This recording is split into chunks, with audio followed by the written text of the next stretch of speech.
வாங்க இன்னைக்கு நம்ம அருமையான ஸ்டைலில் செட்டிநாடு ஸ்டைல் பால் கொலக்கட்டை எப்படி செய்யலான்றதை பார்க்கலாம்.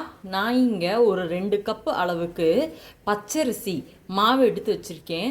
நீங்கள் வந்து இடியாப்ப மாவு அல்லது கொலக்கட்டை மாவு ரெண்டுமே சேர்த்து எடுத்துக்கோங்க. ரெண்டில் ஏதாவது ஒன்று எடுத்துக்கோங்க. இப்போ வந்து ஒரு பவுலில் போட்டிருக்கேன்.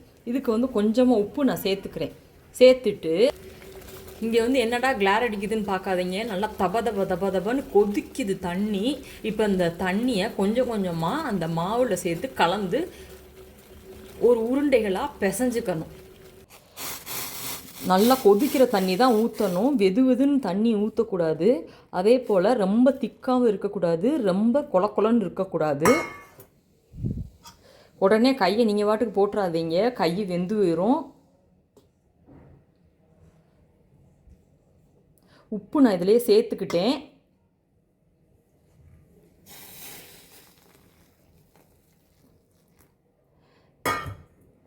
நம்ம இது எல்லாத்தையும் ஒன்று சேர்த்துட்டு பார்க்கலாம். இப்போ பாருங்கள், இது நல்லாவே சாஃப்டாயிருச்சு. இதை வந்து சுடுதண்ணியில் நான் வந்து பிசைஞ்சு வச்சுருக்கேன். இப்போ இந்த டம்ளர், இந்த ஜூஸ் டம்ளர் நிறைய நான் ஒரு டம்ளர் அளவுக்கு நான் வந்து வெல்லம் எடுத்து வச்சுருக்கேன். அதாவது உருண்டை வெல்லம் இருக்குது இல்லையா, அதை நான் வந்து எடுத்து வச்சுருக்கேன். இங்கே ஒரு சின்ன பவுலில் தண்ணி கொதிக்க வச்சுருக்கேன். இப்போ நம்ம அந்த வெல்லத்தை போட்டு அது வந்து கொஞ்சம் கரைஞ்சிக்கிட்டு இருக்கட்டும். ரொம்ப பாகு வர வேண்டியன்ற அவசியம் இல்லை. அது கொஞ்சம் கரையட்டும். கரையிறதுக்குள்ளேயும் நம்ம இந்த உருண்டைகளை வந்து உருட்டுவோம். பாருங்கள், அது முங்கிருச்சு. இது கொஞ்சம் கரைஞ்சிக்கிட்டு இருக்கட்டும், கரைஞ்சிரும். பாருங்கள், இப்படி குட்டி குட்டி உருண்டைகளாக நம்ம வந்து உருட்டிக்கிறணும். இது வந்து எங்கள் அம்மா சின்ன பிள்ளையில் ஒரு ஆள் அம்மிக்கல் உருட்டுங்க, ஒரு ஆள் ஆட்டுக்கல் உருட்டுங்கன்னு சொல்லுவாங்க. அந்த மாதிரி அம்மிக்கல் ஆட்டுக்கல்லாம் நம்ம உருட்டிட்டு நம்ம வந்து லாஸ்ட்டில் பார்ப்போம். இப்போ பாருங்கள், தண்ணி நல்லா பொலன்னு நல்லா கொதிச்சுக்கிட்டு இருக்குது. இப்போ நம்ம வந்து இந்த கொதிச்சுக்கிட்டு இருக்கப்ப ஒரே ஒரு சொட்டு எண்ணெய் ஊற்றிட்டு இங்கே நான் எல்லாத்தையும் உருண்டைகளாக உருட்டி வச்சுருக்கேன். இதை நம்ம வேக வைக்கணும். கொஞ்சம் நல்லா வேக வச்சுட்டு அப்புறம் பார்க்கலாம். நீங்கள் ஒரே ஒரு ட்ராப் அளவு எண்ணெய் வந்து இதில் விட்டுட்டிங்கன்னா இது வந்து ஒன்றோட ஒன்று ஒட்டாது.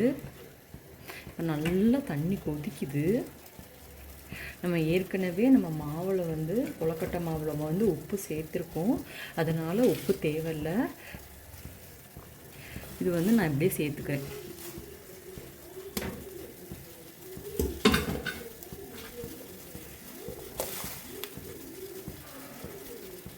தண்ணி நல்லா கொதிக்கவும் நீங்கள் போடுங்க. கொதிக்கிறதுக்கு முன்னாடியே போட்டுட்டிங்கன்னா மாவு வந்து திரிஞ்சிரும். அதனால் நீங்கள் வந்து கொதிக்கவும் போடுங்க.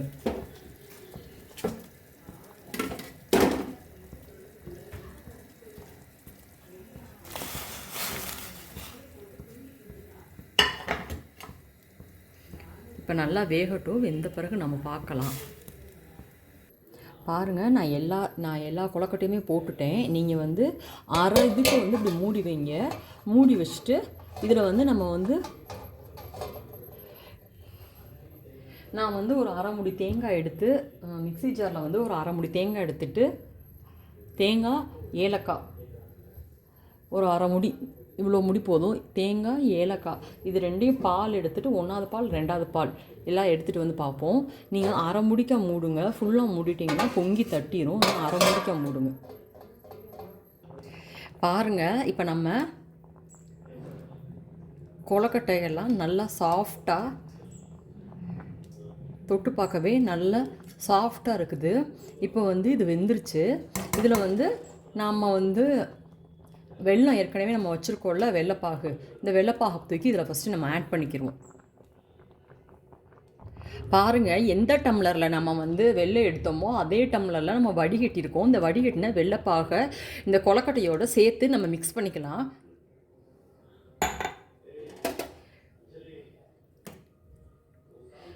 மிக்ஸ் பண்ணிவிட்டு நம்ம கூட குறைச்சி வேணும்னாலும் நம்ம அப்புறம் ஊற்றிக்கலாம்.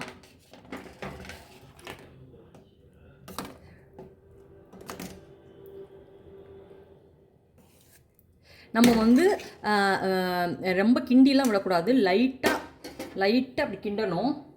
இங்கே வந்து நான் வந்து திக்கான தேங்காய் பால் வந்து அதே டம்ளரில் வந்து 1 டம்ளர் நான் எடுத்து வச்சுருக்கேன். அந்த தேங்காய் பாலையும் நம்ம இப்போயே நம்ம ஊற்றி 2ஐயும் மிக்ஸ் பண்ணி ஒரு கொதி விட்டோடனே நம்ம அமர்த்திட்டா அவ்வளோதான், நம்மளுக்கு வந்து சுவையான கொழுக்கட்டை தயார். இதை லேசாக மூடி வச்சு ஒரே ஒரு கொதி மட்டும் விட்டால் போதும். பாருங்கள், இப்போ நல்லாவே கொதிச்சிருச்சு. இப்போ நான் இதில் வந்து கொஞ்சமாக நான் 1-2 அரைச்ச தேங்காய் துருவலையும் நான் கூட சேர்த்துக்கிறேன். ஏன்னா சாப்பிட்றப்ப கொஞ்சம் கடிப்படுறப்ப ரொம்ப நல்லாயிருக்கும்.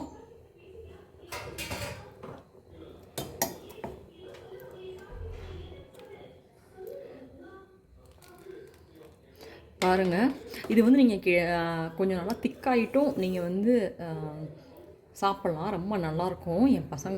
என் வீட்டில் எல்லாத்துக்குமே கொஞ்சம் தண்ணியாக இருந்தால் தான் ரொம்ப பிடிக்கும். அதனால தான் நான் இந்த தண்ணி கொஞ்சம் வச்சுருக்கேன்.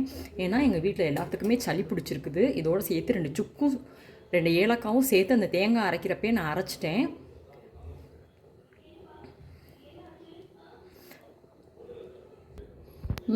பார்க்கவே நல்லா தான் இருக்குதுன்னு நினைக்கிறேன். வாங்க சாப்பிட்டு பார்க்கலாம். இந்த வீடியோ உங்களுக்கு பிடிச்சிருக்குன்னு நினைக்கிறேன். பார்க்க எம்மையாக இருக்கேம்மா.